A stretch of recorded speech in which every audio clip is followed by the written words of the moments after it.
जी बिस्मिल्लाहिर्रहमानिर्रहीम। अस्सलाम वालेकुम तमाम दोस्तों को पाक हर्बल स्पोर्ट चैनल पर आप सबको खुश आमदेद। मैं हकीम शौकत अली नजफ़ आपका दोस्त। और आज एक इंतहाई कीमती राज, इंतहाई ज़बरदस्त, और देखा जाए तो लोगों के दिलों में वुसअत है, लोगों के दिलों में इंसानियत की मोहब्बत है। तो आज एक हमारे बहुत ही प्यारे दोस्त, हमारे बहुत ही हर दिल अज़ीज़ इंतहाई ज़बरदस्त आदमी है।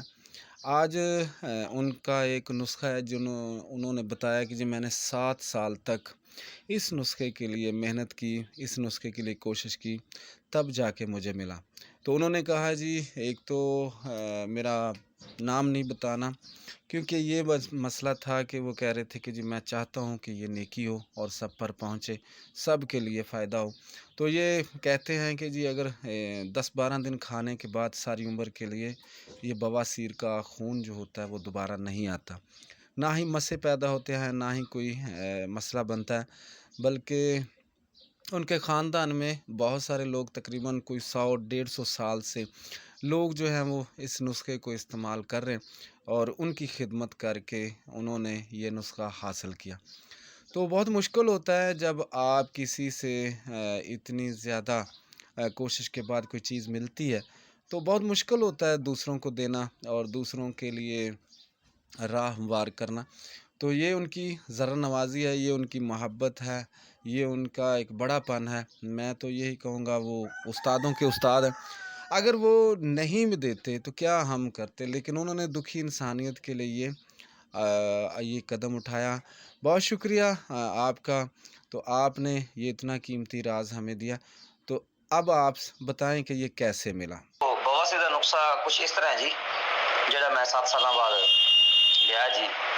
ਬਹੁਤ ਧੱਕੇ ਖਾਦੇ ਨੇ, ਜਿਵੇਂ ਤੁਸੀਂ ਉੱਪਰ ਦੱਸਿਆ ਸੀ ਜੀ ਵੀ ਗਰੁੱਪਾਂ 'ਚ ਨੁਕਸੇ ਬੜੇ ਜਿਹੜੇ ਬੜੇ ਔਖੇ ਮਿਲਦੇ ਨੇ ਜੀ, ਤੇ ਬਾਕੀ ਜਿਹੜੇ ਉਸਤਾਦਾਂ ਤੋਂ ਨੁਕਸੇ ਆਪਾਂ ਲਵੀਦਾ ਜੀ ਬਹੁਤ ਔਖੇ ਮਿਲਦੇ ਨੇ ਜੀ। ਅੱਛਾ, ਇਹ ਉਸਤਾਦ ਮੁਹਤਰਮ ਮੈਂ ਕਰਨਾ ਕੁਛ ਇਸ ਤਰ੍ਹਾਂ ਹੈ ਜੀ। ਲਾਲ ਫਟਕੜੀ ਲੈ ਲੈਣੀ ਹੈ ਜੀ, ਸੁਰਖ ਫਟਕੜੀ, ਤਕਰੀਬਨ ਇੱਕ ਪਾਈਆ ਲੈ ਲਓ ਜੀ। ਠੀਕ ਹੋ ਗਿਆ ਜਨਾਬ ਜੀ। ਲੋਹੇ ਦੀ ਕੜਾਹੀ 'ਚ ਫਟਕੜੀ ਪਾ ਦੇਣੀ ਹੈ ਜੀ, ਤੇ ਇਸ ਦਾ ਪਾਣੀ ਬਣਾ ਲੈਣਾ ਜੀ। ਇਸ ਤੋਂ ਪਹਿਲਾਂ ਆਪਣੇ ਕੋਲ ਕੋਕਨਾਰ, ਜਿਹੜੇ ਪੋਸਤ ਦੇ ਡੋਡੇ ਹੁੰਦੇ ਨਾ ਜੀ, ਪੋਸਤ ਦੇ ਡੋਡੇ ਜੀ, ਹਰੇ ਸਬਜ਼, ਉਹ ਲੈ ਲੈਣੇ ਨੇ ਜੀ। ਉਹ ਲੈ ਲਓ ਤਕਰੀਬਨ ਤੁਸੀਂ 100 ਗ੍ਰਾਮ ਜੀ, ਪੋਸਤ ਡੋਡੇ 100 ਗ੍ਰਾਮ ਲੈ ਕੇ ਜੀ, ਇਹਦੇ ਵਿੱਚ ਤੁਸੀਂ ਤਕਰੀਬਨ ਅੱਧਾ ਕਿਲੋ ਪਾਣੀ ਪਾ ਦਿਓ ਜੀ। ਅੱਧਾ ਕਿਲੋ ਪਾਣੀ ਪਾ ਦਿਓ ਜੀ, ਇਹਨੂੰ 24 ਘੰਟੇ ਭੇ ਕੇ ਰੱਖ ਦਿਓ ਜੀ। 24 ਘੰਟਿਆਂ ਬਾਅਦ ਜੀ ਇਹਨੂੰ ਮੱਠੀ ਮੱਠੀ ਅੱਗ ਤੇ ਉਬਾਲੋ ਜੀ।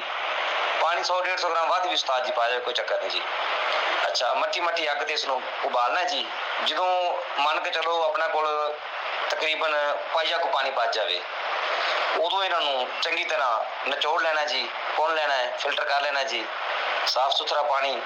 ਜਦੋਂ ਫਟਕੜੀ ਆਪਣੀ ਪਿਘਲ ਗਈ ਜੀ, ਉਦੋਂ ਤੁਸੀਂ ਇਹਦੇ ਵਿੱਚ ਇਹ ਜਿਹੜਾ ਪਾਣੀ ਹੈ ਜੀ, ਇਹ ਥੋੜਾ ਥੋੜਾ ਕਰਕੇ ਸੁੱਟੀ ਆਣਾ ਜੀ। ਜਦੋਂ ਇਹ ਪਾਣੀ ਸਾਰਾ ਵਿੱਚ ਜਜ਼ਬ ਹੋ ਜਾਏਗਾ ਜੀ, ਇਹ ਕਾਲੇ ਰੰਗ ਦੀ ਦਵਾਈ ਤਿਆਰ ਹੋ ਜਾਏਗੀ, ਬਿਲਕੁਲ ਬਲੈਕ ਕਾਲੇ ਰੰਗ ਦੀ ਦਵਾਈ ਤਿਆਰ ਹੋ ਜਾਏਗੀ ਜੀ। ਇਸ ਨੂੰ ਕਰਨਾ ਕੁਛ ਇਸ ਤਰ੍ਹਾਂ ਜੀ।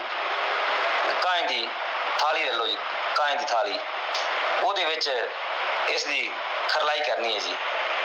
ਕਾਂਚ ਦੀ ਥਾਲੀ ਵਿੱਚ ਇਸ ਦੀ ਖਰਲਾਈ ਕਰਨੀ ਹੈ ਜੀ, ਤੇ ਬਿਲਕੁਲ ਪਾਊਡਰ ਹੋ ਜਾਵੇਗਾ ਜੀ। ਅਗਰ ਥੋੜਾ ਬਹੁਤਾ ਖੱਟਾਪਨ ਮਹਿਸੂਸ ਹੋਵੇ ਤੇ ਥੋੜੀ ਜਿਹੀ ਦੇਸੀ ਖੰਡ ਪਾ ਸਕਦੇ ਜੇ, 2 ਚਮਚੇ 3 ਚਮਚੇ ਜੀ। ਲਓ ਜੀ, ਦਵਾਈ ਆਪਣੀ ਤਿਆਰ ਹੈ ਬਵਾਸੀਰ ਦੀ। ਇੱਕ ਰੱਤੀ ਤੋਂ 2 ਰੱਤੀ ਦੀ ਖੁਰਾਕ ਹੈ। ਸਵੇਰੇ ਖਾਲੀ ਪੇਟ ਮੱਖਣ ਨਾਲ ਜੀ, 50 ਗ੍ਰਾਮ ਮੱਖਣ ਇੱਕ ਰੱਤੀ ਜਾਂ 2 ਰੱਤੀ ਵਿੱਚ ਮਿਕਸ ਕਰਕੇ ਜੀ। ਜਿਹਨੂੰ ਜ਼ਿਆਦਾ ਪ੍ਰੋਬਲਮ ਹੋਵੇ 2 ਟਾਈਮ ਦੇ ਸਕਦੇ ਆ ਜੀ। ਬਿਲਕੁਲ ਮੁਜ਼ਰਬ ਨੁਕਸਾ ਹੈ ਜੀ। ਉਹ ਸਾਡੇ ਰਿਸ਼ਤੇਦਾਰ ਨੇ ਜਿਨ੍ਹਾਂ ਕੋਲ ਨੁਕਸਾ ਲਿਆ ਜੀ, ਉਹ ਦੇਤੇ ਨੁਕਸਾ ਕਿਸੇ ਨੇ ਸੀ, ਬੜੀਆਂ ਮਿੰਨਤਾਂ ਨਾਲ ਨੁਕਸਾ ਲਿਆ ਜੀ। 7 ਸਾਲ ਉਹਨਾਂ ਕੋਲ ਮੈਂ ਜਾਂਦਾ ਰਿਹਾ ਜੀ, ਤੇ ਉਹਨਾਂ ਕੋਲ ਤਾਂ ਲੈਣ ਲੱਗੀ ਹੁੰਦੀ ਮਰੀਜ਼ਾਂ ਦੀ। ਉਹ 1 ਪੈਸੇ ਲੈਂਦੇ ਕਿਸੇ ਕੋਲ ਵੀ, ਕੋਈ ਰੁਪਇਆ ਲੈਂਦੇ, ਫ੍ਰੀ ਦਿੰਦੇ ਨੇ ਦਵਾਈ ਜੀ। ਤਾਂ ਮੈਨੂੰ ਵੀ ਕਹਿੰਦੇ ਸੀ ਯਾਰ ਤੂੰ ਪੈਸੇ ਲਏਗਾ, ਮੈਂ ਕਿਹਾ ਮੈਂ ਪੈਸੇ ਨਹੀਂ ਲੈਂਦਾ ਜੀ, ਫ੍ਰੀ ਦੀ ਮੈਂ ਦਵਾਈ ਦੇਵਾਂਗਾ ਜੀ। ਅਖੀਰ ਮਿੰਨਤਾਂ ਮੁੰਨਤਾਂ ਕਰਕੇ ਬੜਾ ਔਖਾ ਨੁਕਸਾ ਲਿਆ ਉਸਤਾਦ ਜੀ। ਹਾਂਜੀ, ਬਹੁਤ ਵਧੀਆ ਇਹਦਾ ਰਿਜ਼ਲਟ ਹੈ ਜੀ। 7 ਖੁਰਾਕਾਂ ਦੇਣੀਆਂ ਹੁੰਦੀਆਂ ਨੇ ਜੀ, ਬਸ ਲੋੜ ਹੀ ਨਹੀਂ ਉਸ ਤੋਂ ਬਾਅਦ ਜੀ। ਤਕਰੀਬਨ 2-2.5 ਮਹੀਨੇ ਬੰਦਾ ਖਾਣ ਪੀਣ ਦਾ ਪਰਹੇਜ਼ ਕਰੇ ਜੀ, ਬਸ ਜੀ।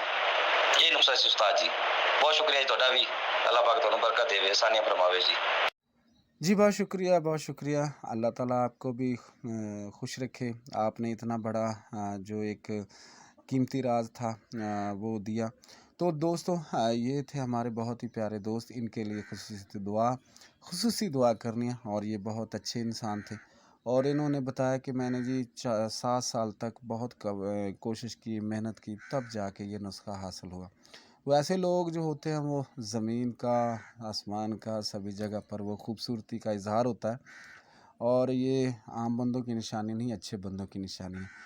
بہت شکریہ، السلام علیکم۔ بنائیں اور دکھی انسانیت کی خدمت کریں، اور ہمارے لیے بھی دعا کریں۔ بہت شکریہ، السلام علیکم۔ حکیم شوکت علی نجف، پاک ہربل سپورٹ چینل، آپ کا دوست۔